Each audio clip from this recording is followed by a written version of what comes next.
Next gen நேயர்கள் அனைவருக்கும் இனிய நல்வாழ்த்துக்கள், இனிய புத்தாண்டு நல்வாழ்த்துக்கள். எல்லோரும் நன்றாக இருப்பீர்கள். 2025 முடிஞ்சிருச்சு. வெகு ஆவலோடு எதிர்பார்த்தேன். ஏன்னா 2025 பெரும்பாலானருக்கு அப்படிலாம் ஒன்றும் பெரிய அளவில் நல்லா இல்லை. 2025 நல்லா இல்லைங்க. 2026 எனக்கு ஏதாவது கை கொடுக்குமா? இன்றைக்கி இருக்கிற பிரச்சனைகள், பலவிதமான பிரச்சனைகள். ஒருத்தருக்கு ஒரு பிரச்சனை இல்லை. வேலை இல்லை, தொழில் இல்லை, வியாபாரம் இல்லை, பணம் இல்லை, குடும்பத்தில் நிம்மதி இல்லை, குடும்பமே இல்லை, அம்மா சரியில்லை, அப்பா சரியில்லை, ஹெல்த்து சரியில்லை, கடன் இருக்குது. இப்படிப்பட்ட பிரச்சனைகள் மனிதனை சுற்றி பலவிதமான பிரச்சனை.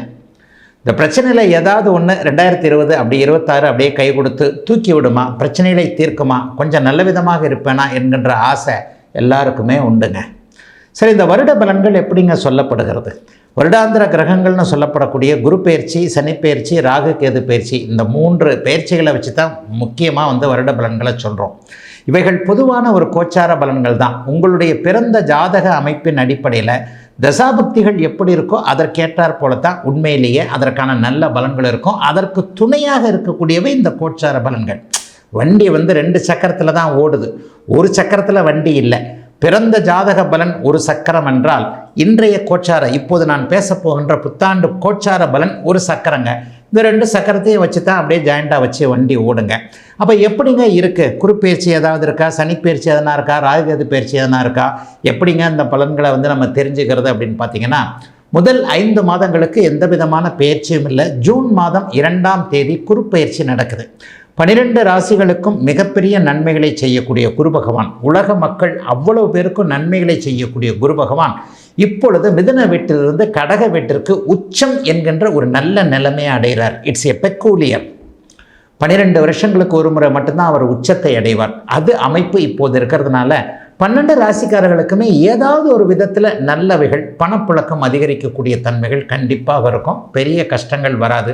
சனிப்பெயர்ச்சி இந்த வருஷம் முழுக்கவே 2026 முழுக்க இல்லை. மீன வீட்டிலேயே மீனத்திற்கு ஜென்மச்சனியாக அப்படியே சனி பகவான் அங்கேயே இருக்கிறார். ராகு கேது பயிற்சி டிசம்பர் மாதம் 5ஆம் தேதி நடக்குது. அது கடைசியில் நடக்குது. அதனால் இந்த வருஷத்தில் பெரிய தாக்கம் எதுவும் இருக்காது. அடுத்து இந்த வருடம் முடிய போகின்ற 20 நாட்களுக்கு முன்பு ராகு கேது பயிற்சி இருக்கனால அதுவும் இருக்காது. ஆக குரு பகவான் மட்டும்தான். முதல்ல குரு பகவான் கடகத்துக்கு உச்சமாகிறார்.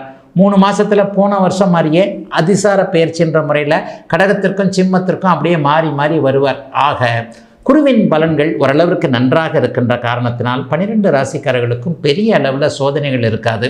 2025 கஷ்டப்பட்டவங்க எல்லாருமே 2026 ஓரளவுக்கு நல்லா தான் இருப்பீங்க. இருந்தாலும் இப்போது தனித்தனியாக மேஷம் முதல் மீனம் வரையிலான இந்த 12 ராசிக்காரர்களுக்கு எப்படிப்பட்ட சாதக பாதக அமைப்புகள் இருக்கும் அப்படிங்கிறத இப்போது பார்த்துடலாங்க. தனுசு ராசிக்காரர்களுக்கு டபுள் பங்கு, ட்ரிபிள் பங்கு நன்மைகள் நடக்கக்கூடிய அமைப்புகள் இப்போது உண்டு. வருட ஆரம்பத்திலேயே குரு பகவான் பரிவர்த்தனை அமைப்பில் இருக்கிறார். வருடத்தின் முதல் நாள் பார்த்தீங்கன்னா புதனும் குருவும் ராசி 7ஆம் இடங்களோடு பரிவர்த்தனை அடைந்திருப்பது, ராசிநாதன் 7ஆம் இடத்தில் அமர்ந்து ராசியை பார்ப்பது, ராசியிலேயே சுக்கிரன், புதன், செவ்வாய், சூரியன் போன்ற 4 கிரகங்கள் சேர்ந்திருப்பது அமோகமாக இருக்கக்கூடிய ஒரு நல்லதொரு அமைப்புங்க. பெரிய அளவில் சோதனைகள்லாம் இருக்காதுங்க. ஐயா, ஜூன் மாதம் 8ஆவது வீட்டுக்கு குரு பகவான் மாறிட்டு போகிறாரு. உங்கள் ராசிநாதன் தானே உச்சத்தை அடைய போகிறார் இல்லையா? 12 ஆண்டுகளுக்கு ஒரு முறை வரக்கூடிய உச்ச அமைப்புகள் உங்களுக்கு இருக்குது இல்லையா?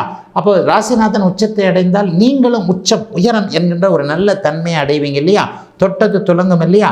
ஆகவே 8ஆம் இடத்தில் ராசிநாதன் குரு உச்சத்தை அடைந்து மறைந்து உச்சத்தை அடைந்தாலும் அவர் தனுசு ராசிக்காரர் தானே. உங்களுடைய ராசிநாதனே அவர் தானேயா. அவர் வலிமையாக இருக்கும்போது உங்கள் ராசியை வலிமைப்படுத்தானே செய்யும். ஆகவே கவலைகள் இல்லாத, கலக்கங்கள் இல்லாத, எதையும் நிறைவாக இருக்கக்கூடிய அருமையான நல்ல அமைப்பு இப்போது கண்டிப்பாக உண்டுங்க. இன்னொன்று ஒரு பெரிய அளவில் கண்டிப்பாக சொல்லியே ஆகணும். என்ன அப்படின்னு பார்த்தீங்கன்னா, கல்யாணம் ஆகாதவங்களுக்கு கல்யாணம் ஆகும். பெண்களுக்கு இந்த முதல் திருமணம் ஒரு மாதிரியாக, ஆண் பெண் 2 பேருக்குமே சேர்த்து சொல்கிறேன், முதல் திருமணம் ஒரு மாதிரியாக இதாகி போச்சு, கோர்ட்டில் கேஸ் போட்டிருக்கேன் அல்லது டைவர்ஸே ஆகிப்போச்சு, செகண்ட் மேரேஜாவது நல்லா இருக்குமா? ஒரு முதல் 5 மாதங்களுக்குள்ளேயே 2வது திருமணம் நல்ல விதமாக அமையக்கூடிய அமைப்புகள் உண்டு.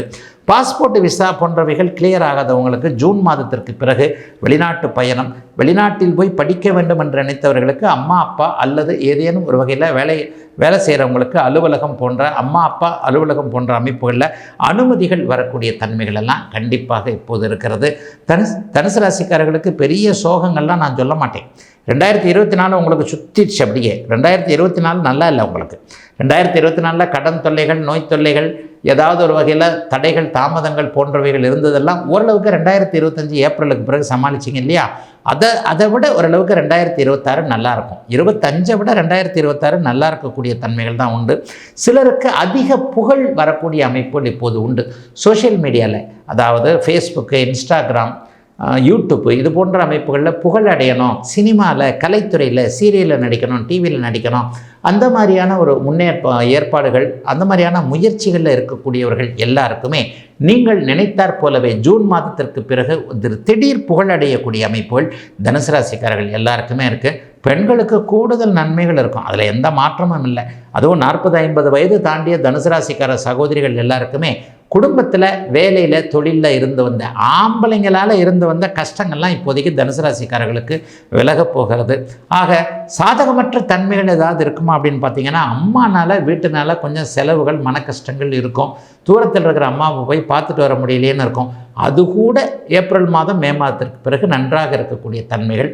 தனுசுக்கு உண்மையிலேயே 2026 நல்லா இருக்கக்கூடிய சூப்பர் ஆண்டுங்க.